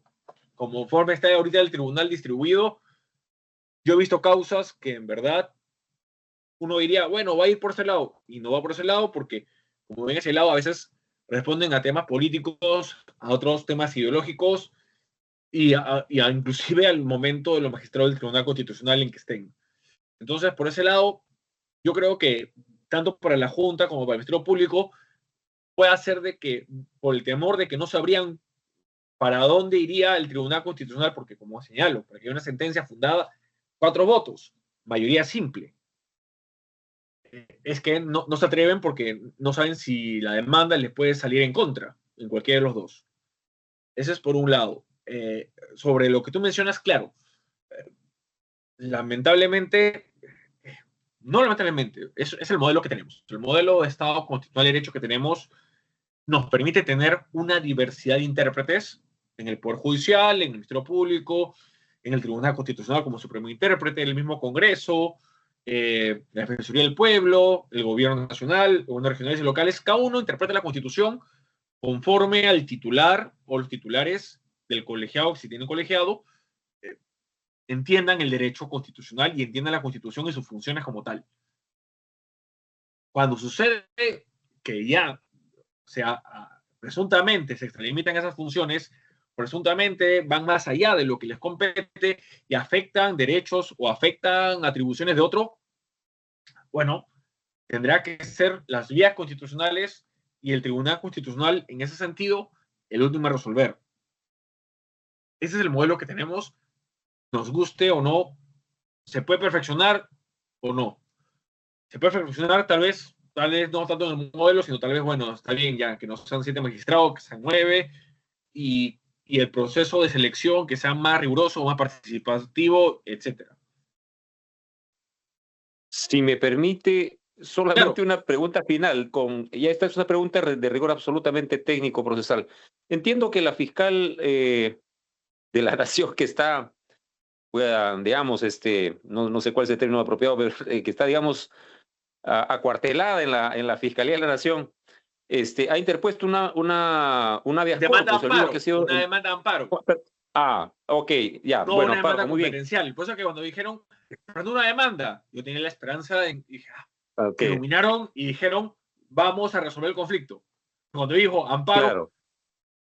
dije, Ahora, bueno, residual... claro, o sea, lo hace por ella, de manera individual, por sus derechos. Claro. Pero no lo está haciendo pensando en la institución, y vuelvo a repetir, estamos pensando en no resolver el conflicto, sino estamos viendo intereses particulares, que vuelvo a decir que ese es el gran problema, creo yo. Ahora, sin amparo o habeas corpus, es posible que puede ser una vía residual, digamos. Es verdad que la naturaleza es diferente a un proceso competencial, pero si de acelerarse fuera estos recursos que ha interpuesto la señora Delia y llegase al TC de la manera más pronta posible, el TC podría aprovechar el marco del amparo o del habeas corpus para, quizás indirectamente o directamente, no lo sé. Después la pregunta, estimado Roel, desde tu enfoque como especialista, ¿el TC podría aclarar el panorama, aunque no sea vía un proceso competencial, pero sí a través de estos recursos? A ver, ha habido veces donde el Tribunal Constitucional ha aprovechado las demandas de tutela de derechos fundamentales, habeas corpus, amparo, habeas de cumplimiento, y claro, pensemos de que sube porque recién ha sido admitido hoy día la demanda de amparo de la actual, bueno, la fiscal de la Nación que está ahora en el Ministerio Público, ¿no? Con la Junta de Fiscales.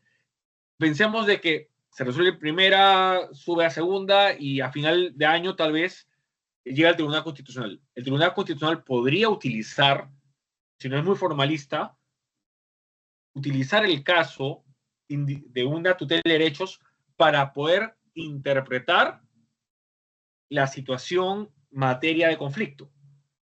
Es decir, bueno, esta causa en materia de derechos puede ser de que, bueno, se ha afectado derechos, como que no, pero la verdadera causa que nos ha derivado a esta demanda es un tema relacionado con quién puede o no puede designarse o reponer un fiscal de la nación. Muy bien. Aprovechando este caso, el tribunal puede interpretarlo y establecer en el mismo una especie de o estado de cosas inconstitucionales para que no vuelva a pasar, o un precedente vinculante, interpretando la Constitución y la ley orgánica tanto del Ministerio Público como de la Junta Nacional de Justicia. Ha habido casos, repito, que el tribunal ha aprovechado demandas de amparo, demandas de habeas corpus, de habeas data, de cumplimiento, que son procesos primigeniamente para garantizar derechos fundamentales, para pronunciarse sobre temas orgánicos y viceversa. Buenas noches. Sí, estimado Lenin, proceda, por favor.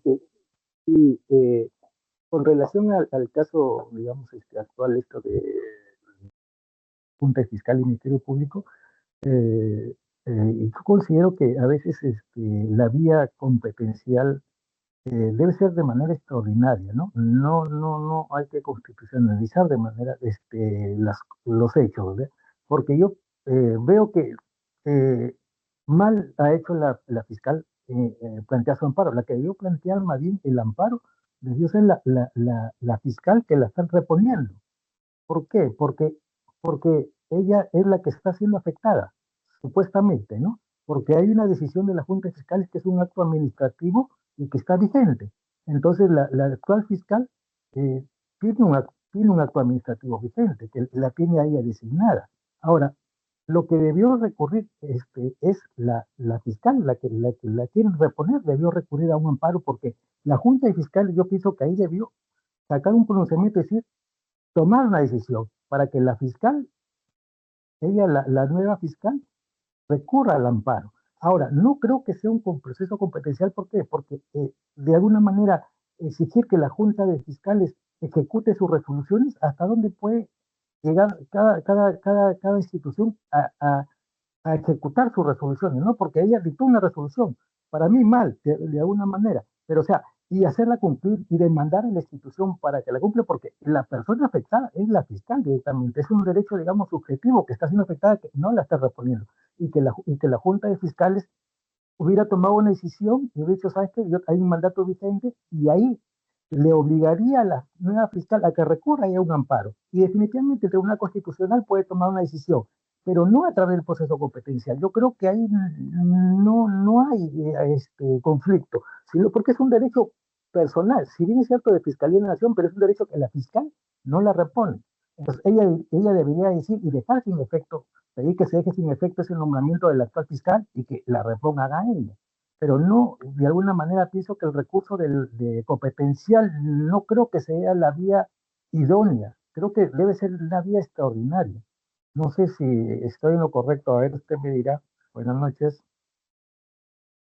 Muchas gracias, Lenny, por tu comentario. Claro, hay opciones, repito, ¿no?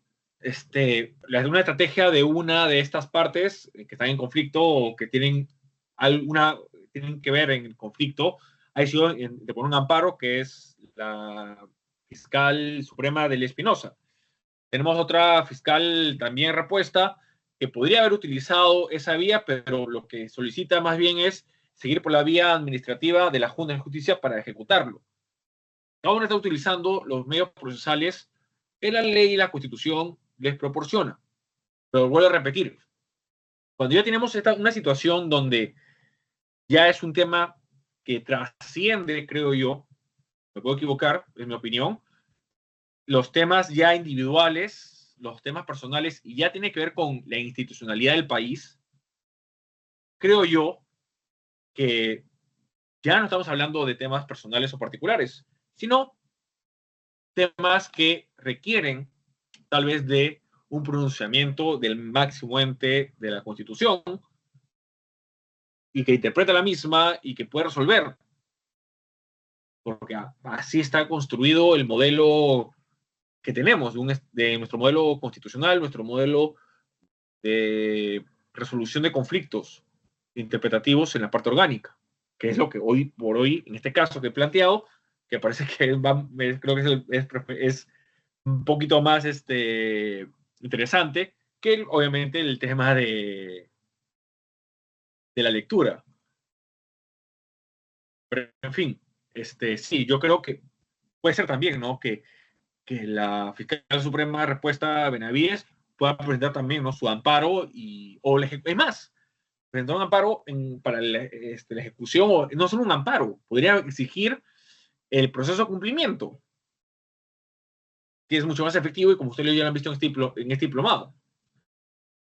¿Por qué? ¿Qué es lo que busca? Bueno, es un derecho ganado, una resolución administrativa emitida por la Junta.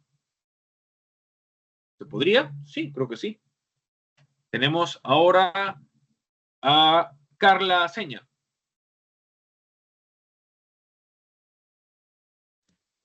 Buenas noches, ¿qué tal? Ponente, muchas gracias por hacerme el pase. En este caso quería realizar una pequeña consulta respecto a este debate que se está dando. Es respecto a 3 puntos en específicos. El primer punto vendría a ser el tema de la cosa decidida respecto a la decisión que ya tomó hace casi un año la Junta Nacional de Justicia respecto a la destitución de la fiscal de la Nación, la señora Patricia Benavides. Respecto al hecho de este punto, se está, digamos, reviviendo un hecho que ya se encuentra fenecido. No, ese sería el segundo punto. ¿Y cómo se podría dar ello? ¿Cómo sería, digamos, según su parecer, el hecho de revivir un hecho que ya ha sido establecido por la misma Junta, alegando el hecho de la afectación del debido proceso? El otro aspecto, bueno, el tercer punto a poder tocar es el hecho de las interpretaciones que justamente mencionaban los compañeros y también usted. Pero mi pregunta era, si la ley es clara en respecto al hecho de quién es el que elige a o al fiscal de la nación, ¿cómo es que la Junta puede irrogarse competencias que no le son atribuibles?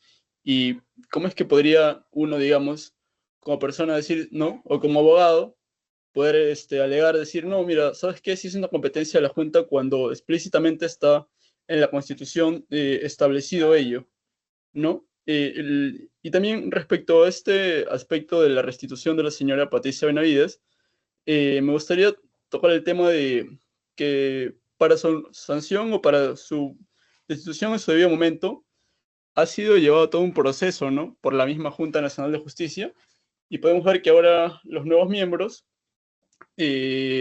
han volvido a restituirla dentro de unas funciones o competencias que no le competen.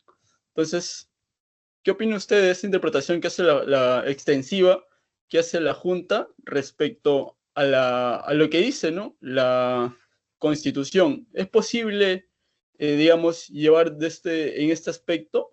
¿O sería más bien, yo le vería como podría plantearse quizás una acción de inconstitucionalidad o por el hecho de la decisión que has tomado, más allá del tema de la demanda competencial que se pueda plantear?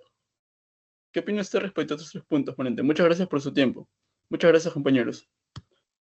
A ver, vamos, sobre lo ya señalado por tu persona, a ver, yo también pensaba que este tema ya estaba resuelto por la anterior Junta de Justicia, pero aparentemente, como tú bien mencionas, un tema que ya estaba resuelto, que era concedida, le buscaron la nulidad de oficio utilizando la interpretación de la LEPAJ para hacerlo, y bueno, ahora tenemos la situación que tenemos, ¿no? Inclusive, la parte interesada, que era, creo que, bueno, que es la fiscal suprema de respuesta, Patricia Benavides, lo entendió de esa forma, que inclusive presentó una demanda de amparo sobre eso.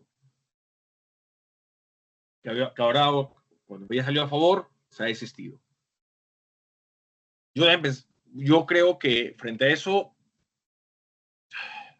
lamentablemente, la autonomía e independencia de algunos órganos puede hacer que estas situaciones aparezcan. Mi preocupación sería de que más adelante, si hay una reconformación de la Junta de Justicia más pronto, que ahora como el Congreso quiere hacer muchos cambios en el sistema de justicia, venga un nuevo ente, un nuevo órgano, o se cambien a estos y nuevamente volvamos a una nulidad de esto último, y así existe un círculo vicioso. Esa es mi opinión sobre este aspecto, y que lamentablemente tengamos que la falta de predictibilidad y seguridad jurídica en casos como estos puede también afectar los derechos de varios fiscales y varios jueces que estén en situaciones similares o más adelante, ¿no? Por ahí podría ir mi respuesta. Sobre la claridad, mira, hace años atrás yo entendía que el tema relacionado con el amparo contra normas autoaplicativas era súper claro por lo que decía el nuevo Código Procesal Constitucional y el Tribunal Constitucional, de que para que proceda el amparo contra normas autoaplicativas, la norma tenía que ser publicada en el derecho del peruano y tener efectos jurídicos, es decir, inmediatos. Es decir, que al día siguiente de publicar en el derecho del peruano tuviera efectos plenos. Y no sé cómo, en el Poder Judicial, hubo un juez que declaró, se estimó una demanda contra una norma que era autógrafa, es decir, que ni siquiera había sido publicada en el libro peruano. Digo, esa claridad que yo creía que existía, un juez no la tuvo, un juez. O otro caso, que también fue materia de un proceso competencial, que yo pensaba que era súper claro, era que los jueces no podían intervenir en funciones estrictamente políticas, como la elección de defensor del pueblo o la elección de magistrado del Tribunal Constitucional. La votación, ojo, no el procedimiento, la votación en el Pleno, cuando estos son materias exclusivas del Congreso, de decisión política exclusiva.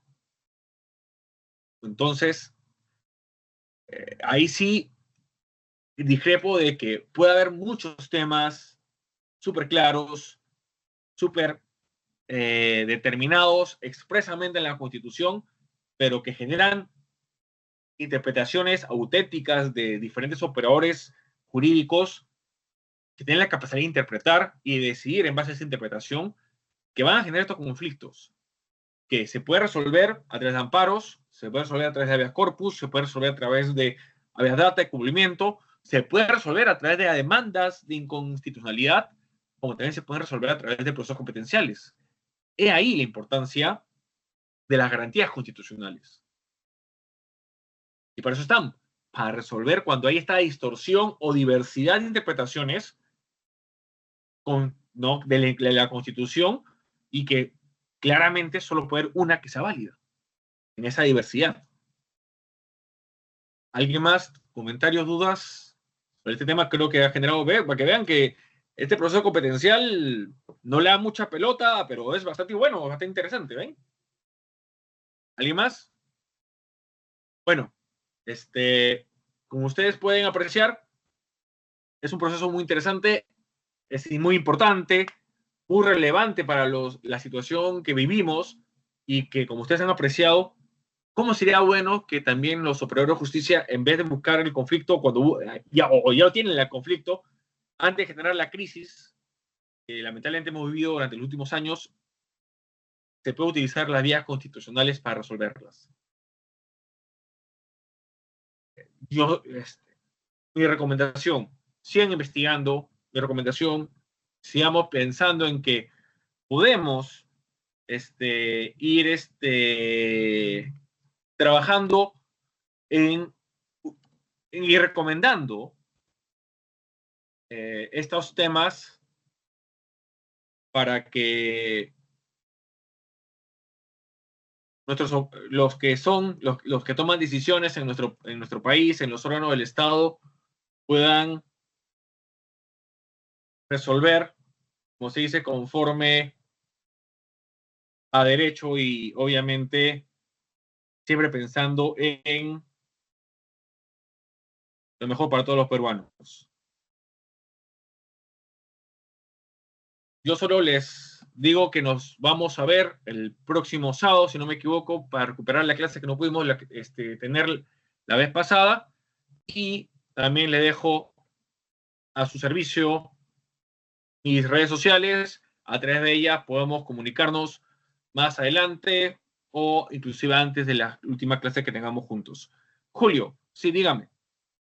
Sí, es una pregunta más bien, ¿no? Porque en algún periódico leí que uno de los miembros de la Junta Nacional de Justicia, Francisco Tavara, había dicho que el caso de Benavides ya estaba judicializado y que por eso no debía proceder digamos, la decisión tomada a nivel administrativo, que la reponía precisamente la retrotraía a la situación previa, es decir, la reponía como fiscal.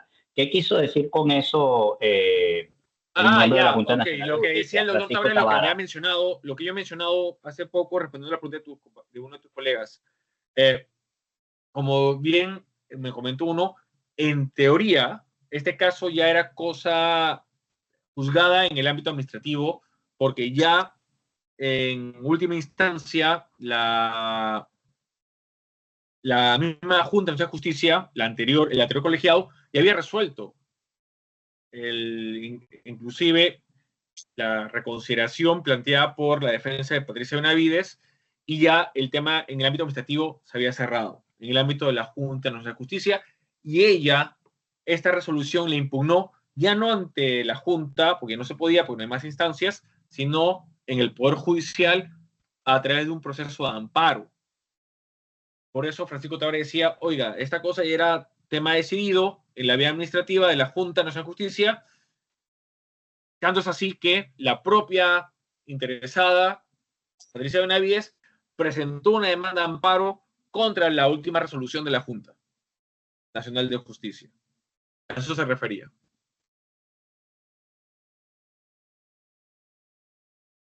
Ok, gracias.